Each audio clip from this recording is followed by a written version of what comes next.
Really excited to have everyone participate today. Excited to have Brenda presenting. Co-authors are going to be in the chat, so you can go ahead and put any questions you have there during the talk. There'll be a little bit of time for Q&A at the end as well. And then we're also really excited to have Simon O here for the discussion, which will come after the talk. We'd love it if you could put your cameras on so we can, see everyone's happy faces. But if you need to have it off, no problem at all. Yeah, why don't we go ahead and get started? Brenda, go ahead. You have 40 minutes. Thank you so much for having our paper on the seminar series. I know it's very hard to get on the seminar series, so we are very happy to be able to present our new project, which is Private Capital Markets and Inequality. And this is joint work with Ararat, who is a PhD student at UCL, and Clara, who's an assistant professor at Imperial. And both of them are in the audience today. So now the motivation for this paper is that there has been a rise in income and a wealth concentration over the last 2 decades in the US. And this is a pretty prominent and an established stylized fact. The other stylized fact, which we also know with recent papers, is that private capital markets and private firms have expanded in terms of the number, and public market listings have fallen down over the same period. So the paper looks at the increasing participation of high-income individuals in private capital markets, and we use a policy shock, which I'll talk about further in the paper, to identify how their participation in private markets has been increasing over time. And we discuss how this could be behind these two relevant macroeconomic trends in the economy. Now, specifically in terms of the economics, it can exacerbate economic inequalities as only the wealthiest have access to such investments. And also private business wealth is highly concentrated at the top. Now, we've also seen in recent papers that return on private capital may be larger than returns on rest of the assets. And here we are looking at entrepreneurial investments or investments in early stage companies, either through VC funds or angel investments. Basically, ultimately, it's financing an early stage company. And lastly, we also discussed the possibility of companies willing to stay longer for private for a longer period of time, or even prevent them from going public after receiving such financing. So motivating this a little bit more, here I'm showing you some data from the SCF, which is the 2022 wave of the SCF. On the x-axis, I'm showing you the income distribution of individuals in the US. And on the y-axis, I'm showing you the percentage of total assets in different subcategories, like total private business wealth, public equity, pensions and insurance, and so on. And so the main takeaway, which I want you guys to take away from this plot, is that for the largest income percentiles, or the most wealthy people, which is on the right-hand side, you see a big green portion here, which is that majorly their income is in total private businesses. And further, what we do is we decompose this by individual subcategories of total private businesses, and specifically partnerships represent a large component. And even though in the SCF, we cannot exactly see where venture capital and private equity is, but we think that they will be under partnerships and how in terms of how they're registered with the SEC. We also see that over time, partnerships have been growing. And we also see that this growth is really coming from the top percentile of the income distribution, if you look at by income distribution as well. So in this paper, we have two main goals. The first is to document the increasing participation of US-based high-income individuals in the US private capital markets. And specifically, we'll show that how their involvement in the early stage investment market or venture capital market has actually grown. And second, we study the link between these increases in high net worth individuals' early stage investments to rising income inequalities in the US and also their implications for firms. So the context is of the US for 2004 to 2022. And this is primarily for two reasons. First, in terms of economic magnitude, the United States companies account for about half of the total global private financing. And also the federal government introduced tax incentives for these wealthy individuals to invest in startups after the financial crisis, which we'll exploit in this paper. So in terms of the methodology, we have both company and state level variation, and we use difference in differences techniques to study the effects of these tax reforms, which I'm going to talk about in a bit, on wealthy individuals' early stage investments in these markets. Second, we also exploit state level variation and again, difference in differences techniques to study what this can mean for income inequality in that state. And lastly, we estimate private and counterfactual public returns on these wealthy individuals' investments to quantify its importance for the overall dynamics of the US income and wealth inequality using some counterfactual simulations.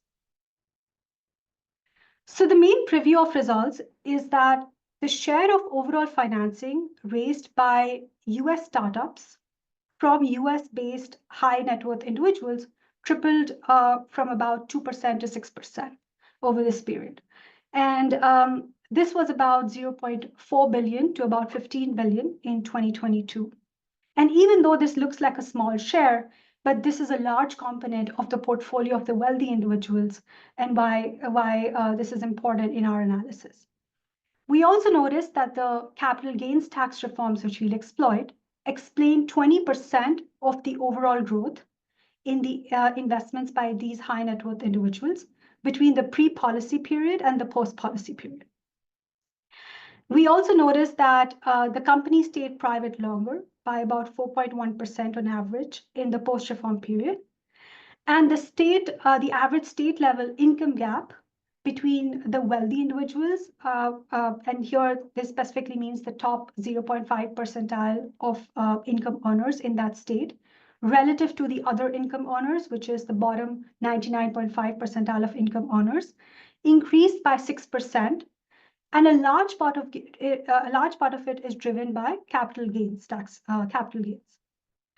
And lastly, using counterfactual simulations, we find that the wealthy individuals' excess returns on their early stage investments explain about 11% and 5% of the overall nationwide growth in top 1% of taxable income and wealth, respectively, for the 2010 to 2019 period. So in terms of the contribution to the literature, there are basically three main strands of the literature. The first is the determinants of inequality. Now, there has been a wide literature, and I'm not doing justice to everybody, but like these are just a few papers, and there are more which we cite in the paper, which have studied rises of inequality in the U.S. And they have ranged from asset prices, they have ranged from stock wealth, ownership wealth, and so on. But in this paper, we look at differences in individuals' access to and participation in private capital markets across income and wealth distribution. The second is the heterogeneity in the returns across investors and asset classes. And here we look at early stage companies' outperformance relative to public stock markets. And lastly, there's a wide literature of investors in private capital markets and private capital markets overall, with papers having focused on institutional investors. There's a growing literature on angel investors, and two other papers have also looked at the effects of these tax breaks, but specifically on the companies. And here our contribution is twofold. First, we study the role of high net worth individuals in private markets. And second, we look at the implications of these tax breaks for income and wealth inequality. There is a wide usage of different types of data sets in the paper. So for the data on private capital market activity, we look at PitchBook. It gives us both like direct investments, that is investments by LPs in the firm directly, and also intermediated investments, which we refer to as investments through funds, like venture funds, private funds, and so on. For 2004 to 2022, we have about 441,000 deals. We defined high net worth individuals in our PitchBook data set as individual investors, angel investment groups, and family offices, and institutions as all other investors.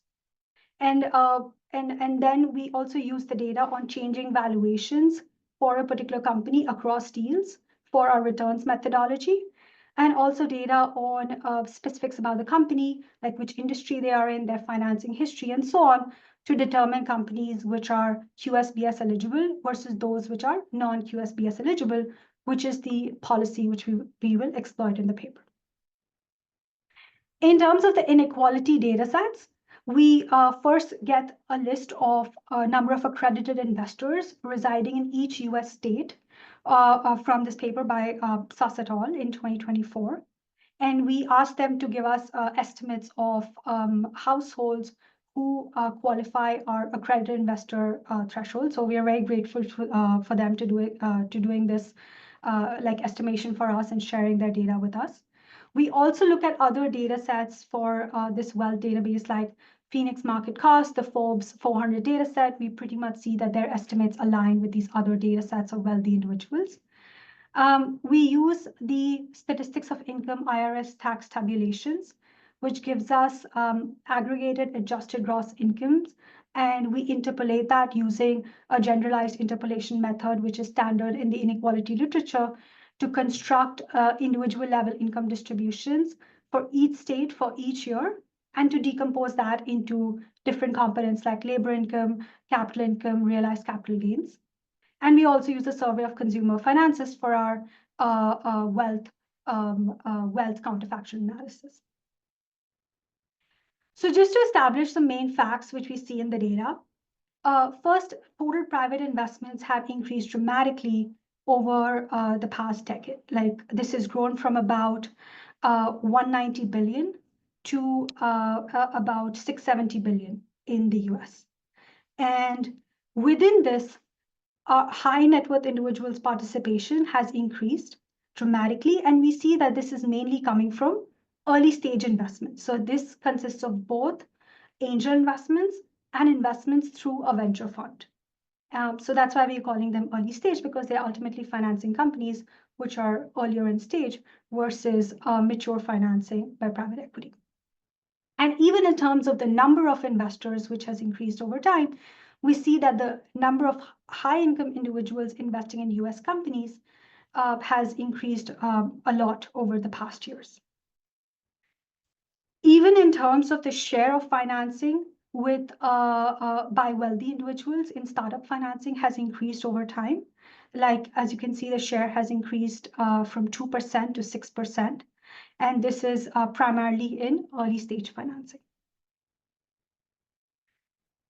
Okay, so the other main fact which we see in the data, and I'm going to talk a little bit about our returns methodology here, is the accumulated value of wealthy individuals' investments in early stage companies has dramatically increased more than the counterfactual investments in the public indices. So now, in the end, we are interested in returns to an individual. And we know that in the private capital literature, the generalized way of measuring returns is returns at the fund level. But since about 81% of these investments are direct investments, we calculate the returns to individuals by looking at the changing valuation across deals in each company. So we compare the pre-valuation of the subsequent deal with the post-valuation of the previous deal to calculate each company's rate of return. And actually, this way of calculating return has been implemented before in an RFS paper by Morten Thorsen and Arthur Kotweg, where they look at changes in valuation to look at the returns. We use this to calculate the historical rate of return for each company, and then we calculate the annual returns for each investor based on which company the wealthy individual is investing in.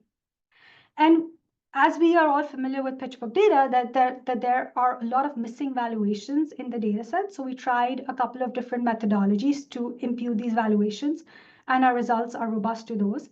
So for example, we imputed the valuations based on the number of days between each financing deal and splitting the rate of return across those days.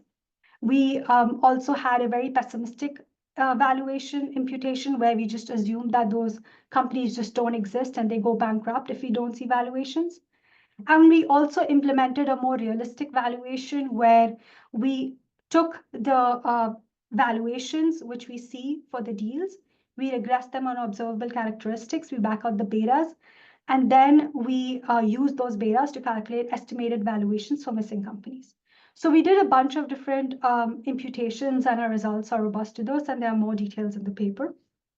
What we also did is an implementation of like returns to private businesses and public equity, which is followed by 2 AER papers where we implemented their methodology of a 3-year moving average, because the SCF is in waves of 3 years, and we also see that private businesses outperform public equities in this time period. Now, after plotting the average of these returns, accumulated value of these returns, we see that the distribution is actually quite heterogeneous. So again, the median investment returns a rate of 0, which is also consistent with what papers have documented.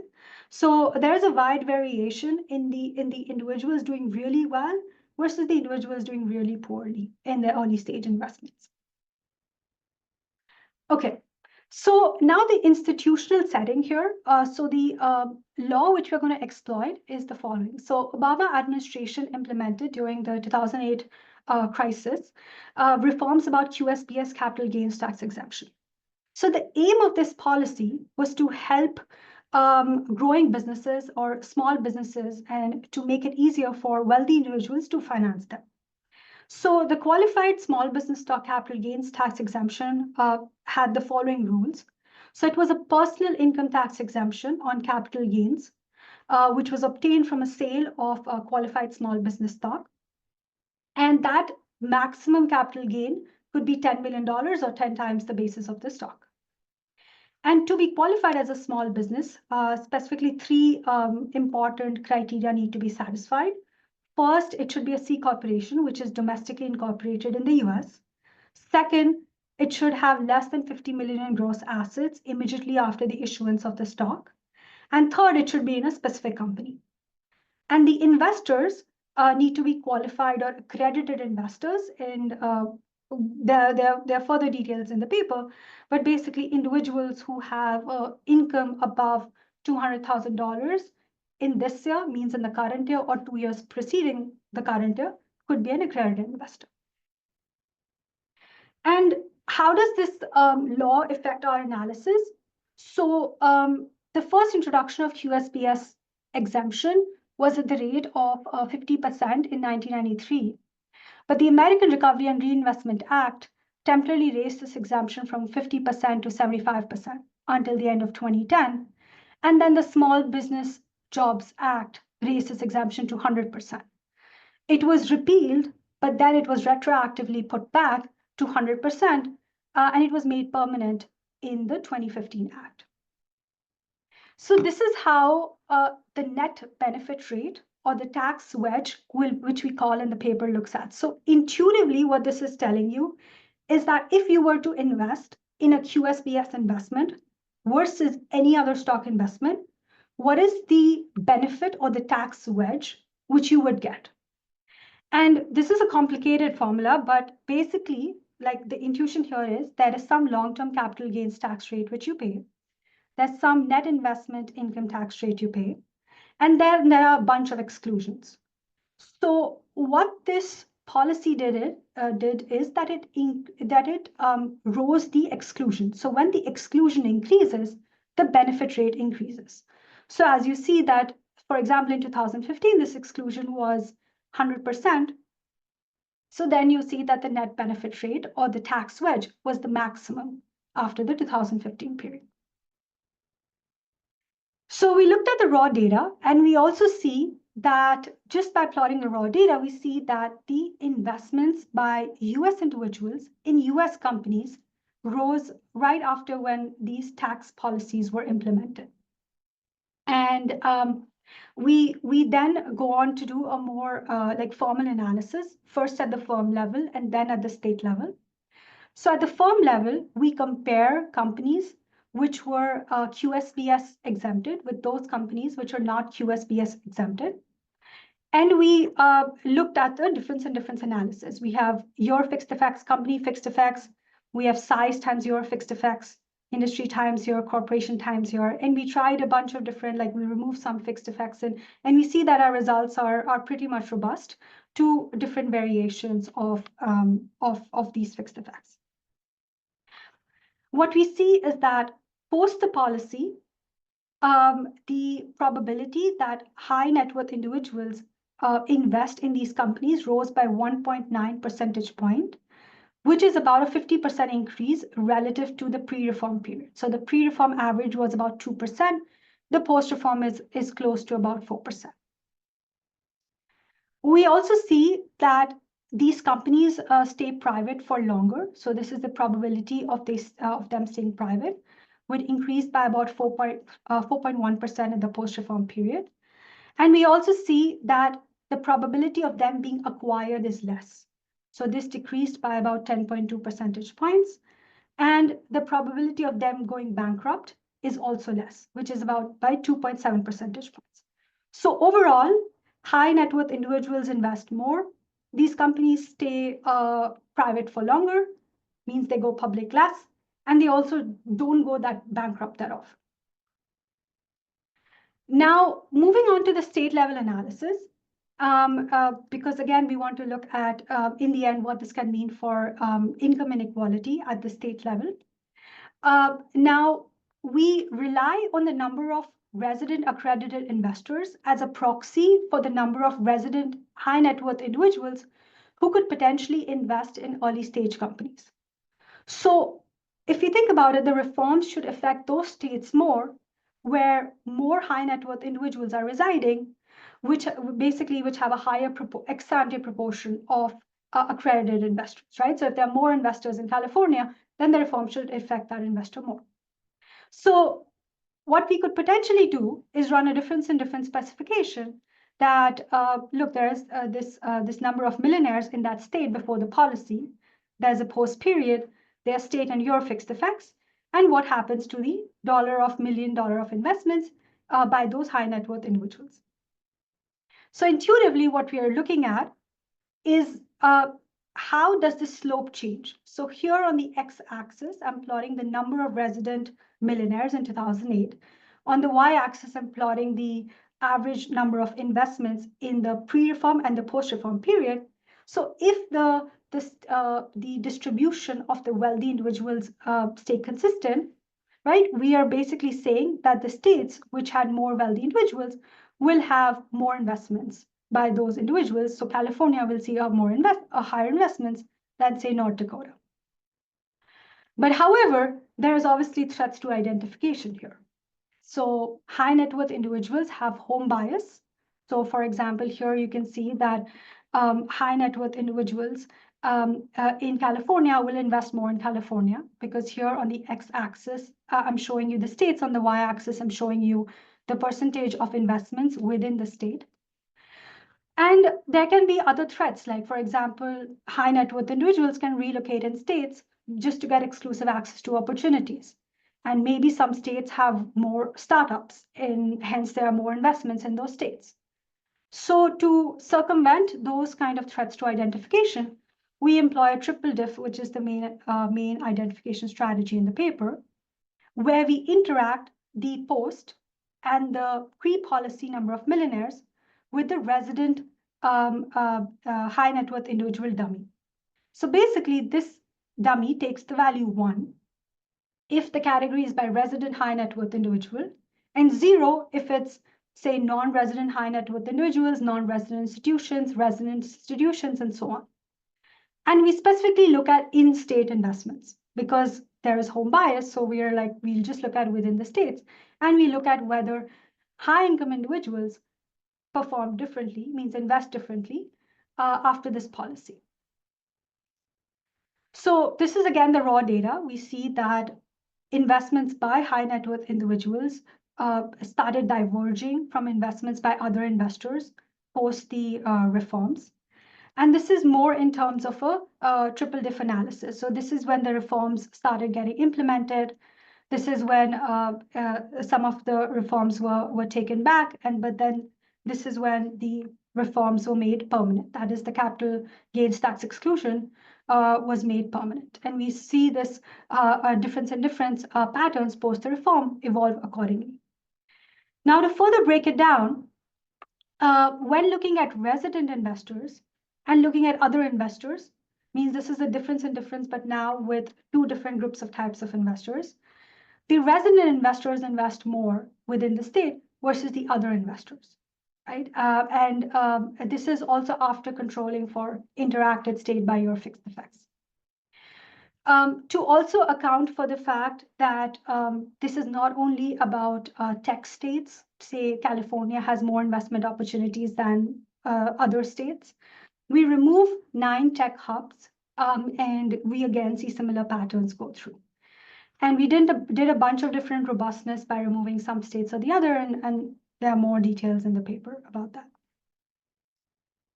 So what do these numbers mean for us? So there were about 6.4 million accredited investors in the US in 2008.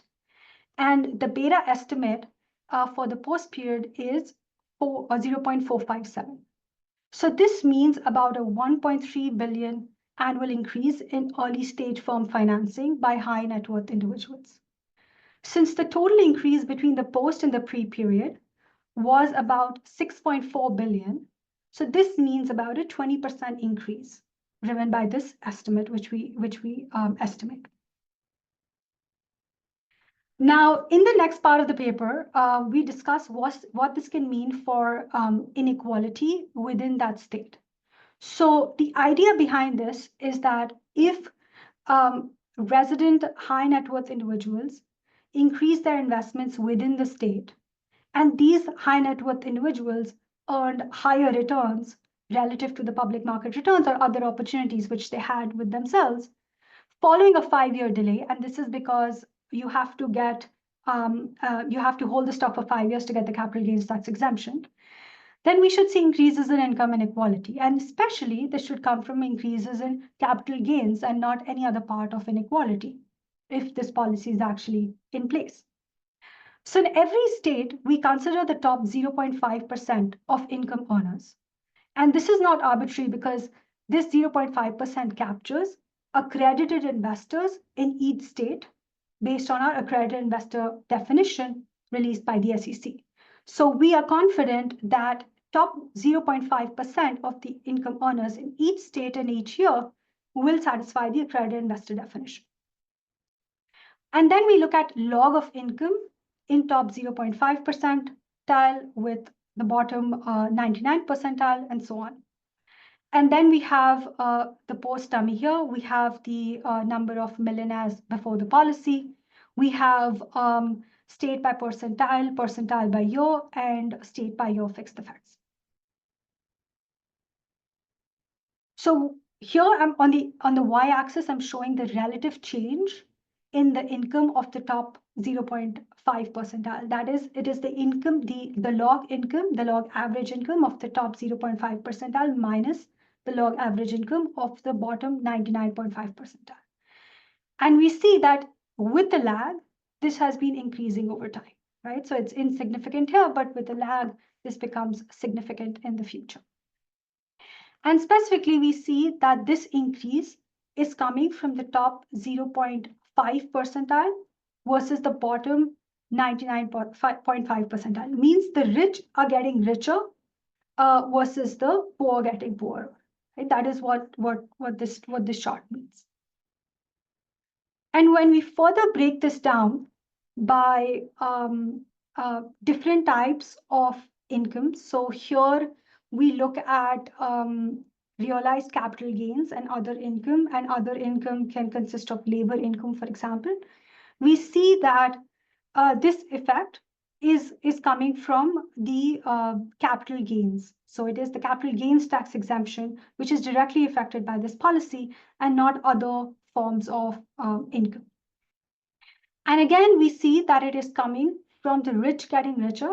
That is the top 0.5 percentile increasing, facing increases in the capital gains versus the bottom 99.5 percentile facing decreases. And so what do these estimates mean for us? Now, the average total income gap estimate is 0.019. So here, this is 0.019 is the average effect in the post period. And so we can say that the average income gap between the top 0.5% and the bottom 99.5% increased by 0.09 divided by 0.457, which was the estimate for the increase in the number of investments post the policy. For every 100% increase in the resident high net worth individuals' early stage investments.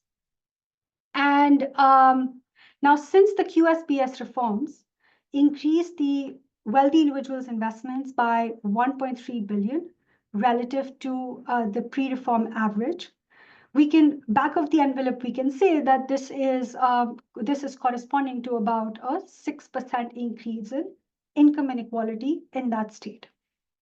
Now, here, this is a reduced form analysis in the sense we don't have the proper two-stage least squares. We are looking at, say, how well the individuals are investing, like post-policy, and we are looking at how income inequality is changing post the policy. Right? So ideally, we want to look at how income inequality is changing with an estimated kind of wealthy individual investment hat, like with the estimated log of change of investments. So we understand that the exclusion restriction may not be satisfied here, as there might be the case that high-income individuals are in those states for other reasons, and that is why currently we are exploring other state-level variation measures where we can make a causal claim about inequality. But right now, we understand that here we can think of these as implications for inequality, and we are working on how to improve our exclusion restriction further. Now, we also do a quantification exercise for income inequality under various scenarios. So how do we do this? We look at the growth rate of the top 1 percentile between 2010 and 2019. We also did this for the pre-period. I'm focusing on 2010 to 2019 here.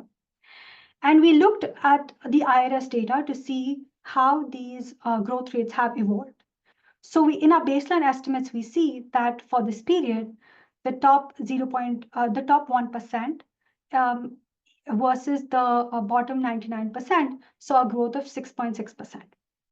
Now, using the private capital gains from PitchBook, we use those capital gains to distribute it, to remove it from the IRS tax tabulations.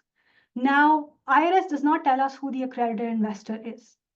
So we use the SCF to back out the distribution of the capital gains of the accredited investors, which we can match the most, and those which hold private business wealth. So we look at how the capital gains for those investors which are relevant to us, that is accredited and investing in private business wealth, are distributed in the SCF. And we use that distribution at the IRS level to allocate our private capital gains from PitchBook. And we notice that, as an example, 98% of the capital gains are attributed to the top 1%. So here, what we are doing in the first column, we are removing those private capital gains from IRS tax tabulation. So we are saying that, assuming the distribution of accredited investors who hold private business wealth according to SCF, we assume the same distribution for private capital gains for PitchBook, and we remove those capital gains. And we notice that 15% of overall growth in top 1% can be explained through these private capital gains. So basically, the top 1% grew 15% less if we were to take out those gains. Now let's put those gains back, but let them evolve using the S&P 500 rate of return. So we see that we get 4% back, in the sense that without taxed private gains, so these are taxable income, so this is pre-tax inequality growths, but with public growth. So if they were not growing at private capital gains, but they were growing at the public market index return level, 11% would have grown. So top 1% would have grown 11% less. Now we remove the private capital gains from the IRS tax tabulations, but we give back the series both the taxable private capital gains as well as the non-taxable part. So basically, we give back more, means we give back both taxable and non-taxable, and we see that inequality grows more. So that it would have been 4% more unequal if we give all private capital gains back to the IRS tax tabulations. We repeat the same exercise for wealth. So we see that private capital gains from early stage investments accounted for 6% of overall growth in the top 1% wealth share. So again, we remove the private business wealth from the pitch book data. And we let it evolve according to the public market return series, and we see that the top 1% would have grown by 5% less had they than they actually did if we let it grow according to the public market equivalent. So overall, what we show is that wealthy individuals play an increasing role in private capital markets in the US, and this is mainly through direct investments in early stage firm financing. Tax incentives increase the participation of US high-income individuals in private capital markets. Now, at the firm level, we see that the companies get more financing from high net worth individuals and also stay longer private. And they have non-negligible implications for income and wealth inequality, which are stemming from higher returns at the very top, since most of these capital gains are at the top 1 percentile of the income distribution. Thank you, and we look forward to Simon's discussion. All right, thank you so much, Vrinda. Super interesting. We're going to hand over to Simon.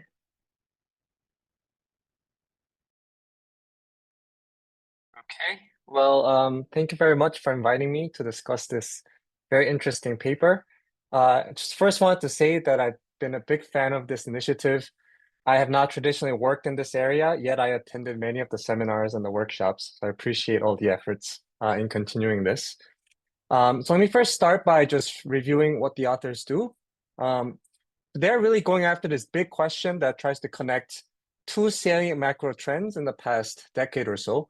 One is this growth in private capital markets, as Vrinda explained, and then the other is this rise in inequality or wealth concentration. So I'll just use the term inequality and concentration interchangeably here.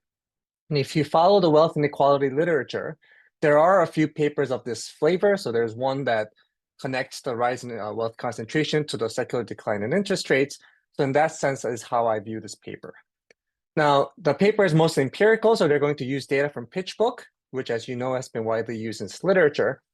And if I think about sort of the core structure of the paper, it proceeds in two steps. So the first is connecting these tax incentives for these early stage private investments to the actual private investments by these high net worth individuals. And as Vrinda described, the setting for this is this change in the generosity of these tax breaks for investing in these early stage firms. And if you think about the ideal experiment that you like to do, you would like to have two individuals, but you only assign these tax incentives or the expansion of it to some but not the others, and you examine what they do. Now, for the core narrative of their paper, this is infeasible. So they resort to using geographic and state level variation in the exposure to this nationwide policy. And that's how they proceed for the first step. Now, the second step is connecting this back to income and wealth inequality. Again, now the ideal experiment, what you like to do is assign some states with a higher level of these high net worth individual private investments, and then observe whether income inequality rises more in the states that are treated with these investment levels. Again, this is difficult to do, so they will compare these inequality trends across states with different levels of these growth in high net worth individual private investment. So the way I read this paper is that, as you can see from the title, it's really trying to connect 2 to 3. And in some sense, 1 to 2 is the first stage to show that the variation in 2 is really induced by changes in the investment behavior of these high net worth individuals. So in the discussion, so as I mentioned earlier, I think this is an important question that connects 2 very salient macro trends. I like to comment on 3 things. So first, I'll talk a little bit about the identification strategy and I have some suggestions there. And then 2, I will talk about sort of the need and the importance of risk adjusting these returns, as opposed to just comparing the level of returns between private and their public counterparts. And at the end, I'll also talk about how this might affect their assumptions behind the counterfactual analysis. So again, in an ideal world, you would like to select some high net worth individuals who receive the tax breaks or not, and then you track their investment behavior over time. And then if you compared the investment behavior of those who got the tax break relative to those who didn't, that will cleanly allow you to attribute the increase to the policy that we're studying right now. Now, of course, as the authors describe and as Vrinda explained, this expansion of the exemption on QSBS is a nationwide development. So authors are quite clever in leveraging this cross-state geographic variation, right? So the first source of variation you have is over time as its expansion is rolled out. And you saw that graph where it gets repealed and then it gets permanently put in place starting in 2015. And then the second source of variation is across states. So they use the number of accredited investors in each state as a proxy for how they are exposed to these nationwide policy developments. And in this standard difference in difference setting, they find that the resident high net worth individuals' investments do increase, but they do so more in states where they have a larger share of accredited investors. And as you recall, Vrinda also rightfully went through potential threats to identification here. There might be systematic differences across states that have different proclivity to providing a good startup ecosystem, or maybe they're more exposed to other startup trends that are that moved in parallel with this policy implementation. So now they add a third source of variation, which is across investors. So within a state, within a year, there are going to be different investor types. There's going to be high net worth individuals investing in their own state firms. There could also be other individual investors from other states investing in this state, or there could also be institutional investors investing in these states. So this is basically one of the main specifications they have, where the left-hand side variable is going to be the dollars received by the firm in that state by that investor type in that year. Okay? And beta T, and looking at how that evolves over time, it is indicative of the policy impact. And this is exactly the graph they have in their paper. So prior to the introduction of this expansion, you don't see any differential response across states and across investor types, but gradually over time throughout the policy implementation, you see that gap opening. So I have a few questions about this particular empirical design. One is that I was thinking about other trends that happen contemporaneously. So I'm not so familiar with this ecosystem, but I have heard of AngelList. And it turns out that they also was launched in 2010. So this is a platform that makes, to my understanding, basically startup investing much easier and more accessible. And it seems to have affected more of these wealthier individuals relative to the institutional investors, right? So this is a 2011 article from Business Insider where they call this the Match.com for investors and startups. And they provide information on these early stage deals. And they also provide ability to invest smaller check sizes by syndicating a lot of these investments. And at the same time, there's also contemporaneous developments, say like the Kickstarter came out in 2009. Mark Andreessen's famous essay about how software is eating the world, that also came around the same time. So in the background, these are sort of the aggregate trends I'm thinking about that could differentially affect the individual investors or the high net worth individual investors more relative to the institutional investors. So to this, I have a few suggestions that I think could provide more strength for the particular narrative they have in mind.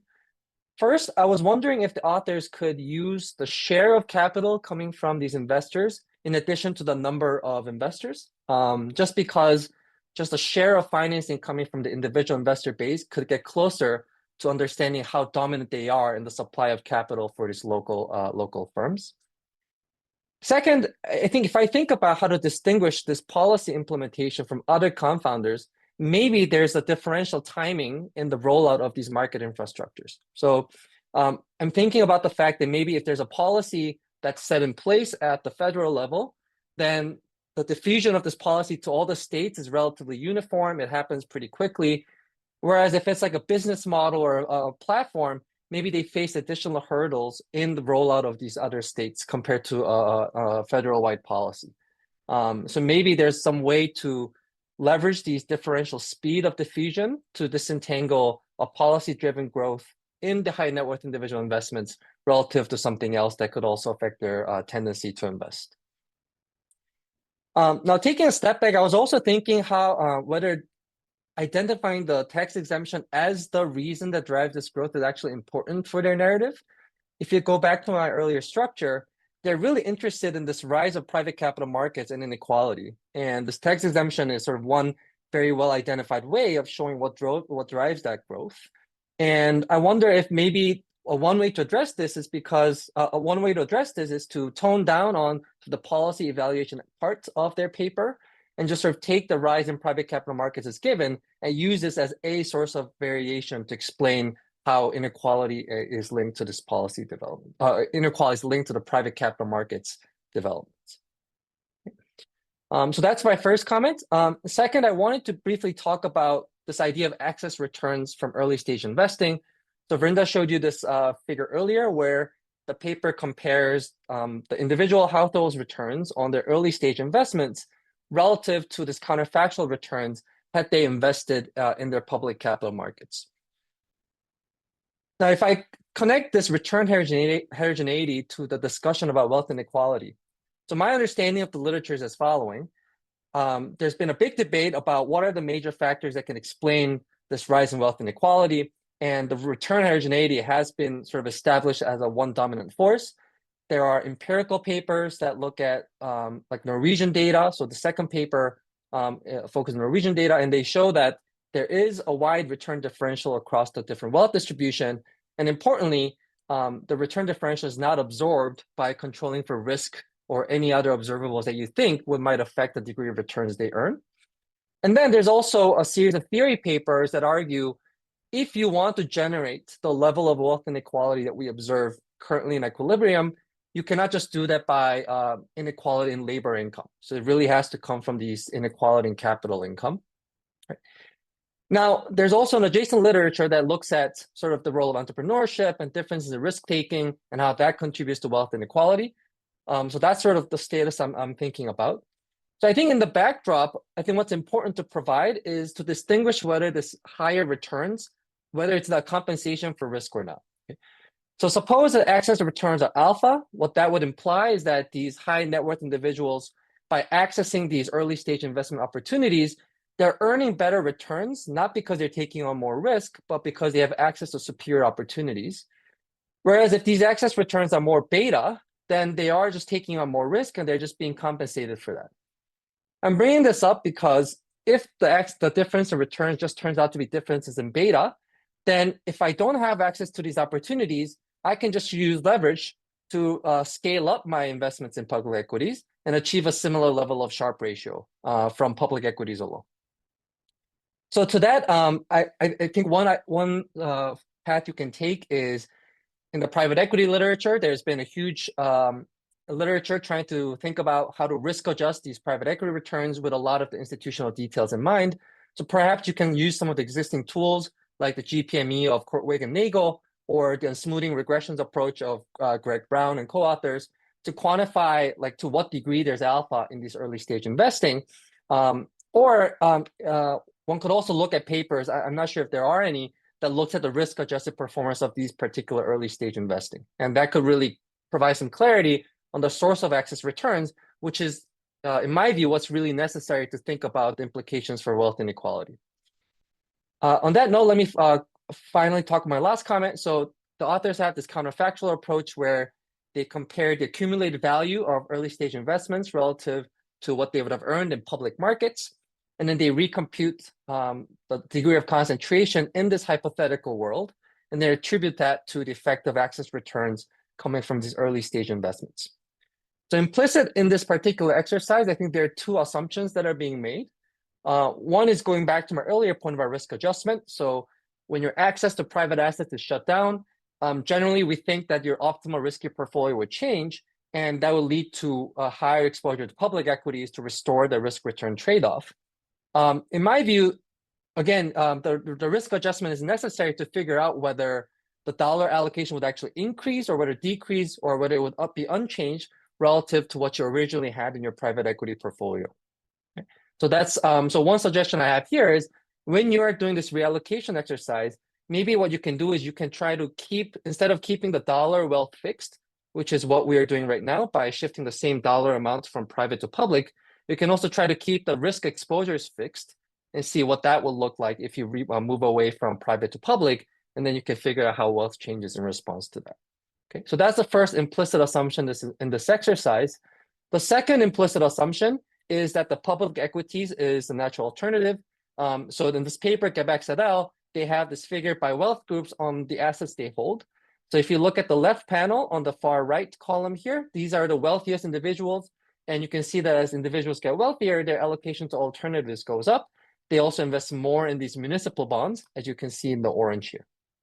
So another exercise you can think about is consider other alternative assets as the substitute for these direct early stage investments. It could be other liquid assets like global equity or municipal bonds, or it could be other private assets where they're actually LPs in these PE, VC, and fund of funds, as opposed to being a direct investors in these early stage firms. Okay, so let me conclude. I think this is a very important paper on connecting two very salient macroeconomic trends.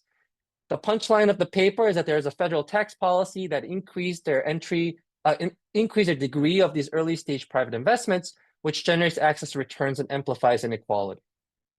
My suggestions are primarily about one aspect of their identification and more broadly about the need for risk adjusting these returns. And I think this brings up interesting questions about disentangling the access to these investment opportunities from the returns that you get conditional on access to these opportunities, and also other aspects of private markets that are not covered by this particular paper or this particular data set, which, as we know, has been always a big point of discussion in this literature. So thank you again, and I very much look forward to the next version of the paper.